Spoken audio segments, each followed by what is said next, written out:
Hi, MJ here. This is a continuation of a video I made previously. If you haven't watched that video on the 3 ways of thinking like a TCM student, I'd encourage you to check out the link in the description box below. But in this video, I'm going to be showing you visually of how to go about thinking in these 3 ways. So when you're studying traditional Chinese medicine, you want to think less linear and more concentrically. What exactly do I mean by this?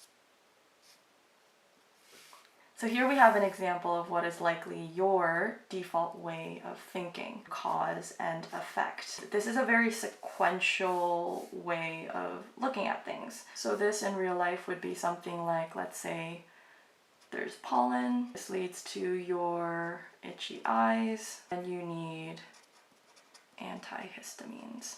This is all fine and dandy, but in traditional Chinese medicine, we can't see things in isolation because, like I said, TCM is a holistic type of medicine. So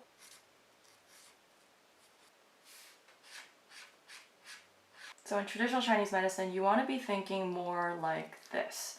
Illnesses aren't seen as being caused by a single agent. So in the case of this model, the single agent of the cause of the disease is the pollen. But in traditional Chinese medicine, you're working with a mutual web of influences. You've got qi, you've got blood, you've got also yin and also yang. So thinking of illness as the core of this circular network of things at play is definitely the more holistic way of looking at health and wellness. So if we want to understand this whole issue through this model, you'll see the itchy eyes as the central issue. And then from there, you would start analyzing all of these layers. Is your qi good? Is the blood good?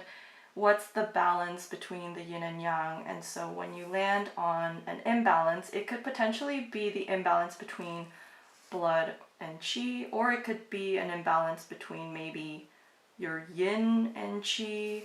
It could be an imbalance between, let's say, blood and your yang. And so all of these patterns, they require different treatments. And so this, as you can see now, it's a very different approach than to seeing things by cause and effect, because you land on one solution for a specific presentation. But with the concentric model, you have to see this not for what it is, but for the patterns that underlie it. So the second way of thinking like a TCM student is to think less in absolutes, more in relatives. What do I mean by this? Well, I've drawn here pretty much the core principle of traditional Chinese medicine, which is represented by the ubiquitous yin and yang symbol. At the core of everything that traditional Chinese medicine tries to do is to restore balance. In order to restore balance, it's really helpful to understand things relative to one another because, again, there's always constantly an interplay between these elements that lead to imbalances. So just consider for a moment that this is the only patch of color of purple on this entire white page. You're going to say that, oh, it's fairly dark. But the moment that I show this right beside this patch of purple, you're going to say that this is actually dark and this is rather light. And you've probably made that conclusion just because you're seeing things relative to one another. So with this difference, I want you to see that as an imbalance within the body. Now, to keep things simple, there's 2 ways to address this imbalance. You can either go ahead and reduce this to bring down the saturation to match this.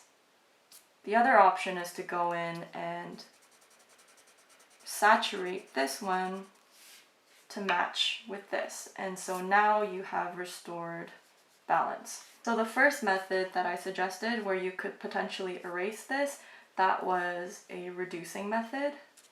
Second method, where I went in and colored this in to match the saturation of this block, was a reinforcement method. And these are methods that are actually found in acupuncture manipulations. I won't get into that in this video, but thinking things in terms of how they're relative to one another is going to help guide you with your treatment approaches. Another example of this is thinking about temperatures. When you have a glass of cold water in the room, you're likely going to deem this as cold. But the moment that you lay down another glass of cold water, but this one has ice cubes, and now this gets dethroned of the title of being cold, and this becomes cool. And so this is understanding scales of temperature is something that's going to be a constant while learning TCM, because this type of phenomena happens within your body.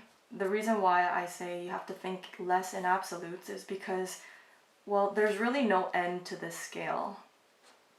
Because while right now this is deemed cold, this can also be dethroned and become cool, less cool, if there's a colder element that comes in to affect this balance.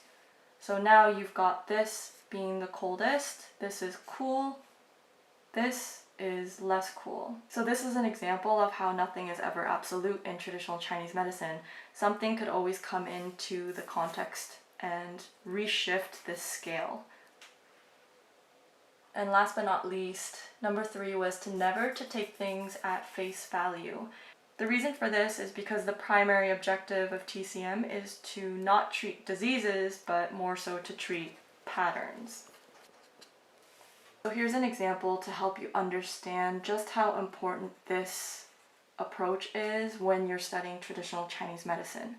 So both individuals, Albert and Bob, have a cough.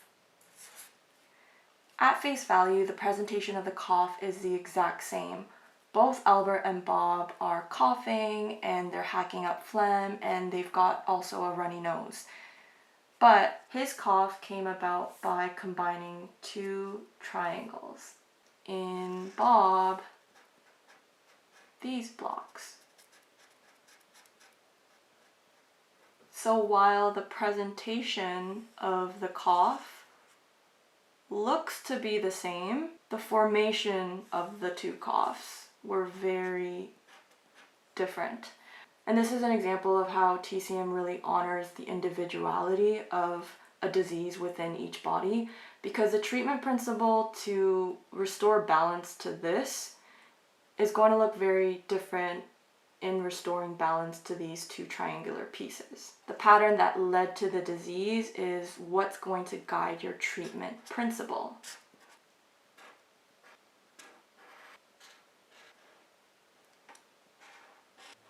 And so with Bob, his pattern is going to require maybe a couple screws, and you're going to need a driver. For Albert, a saw.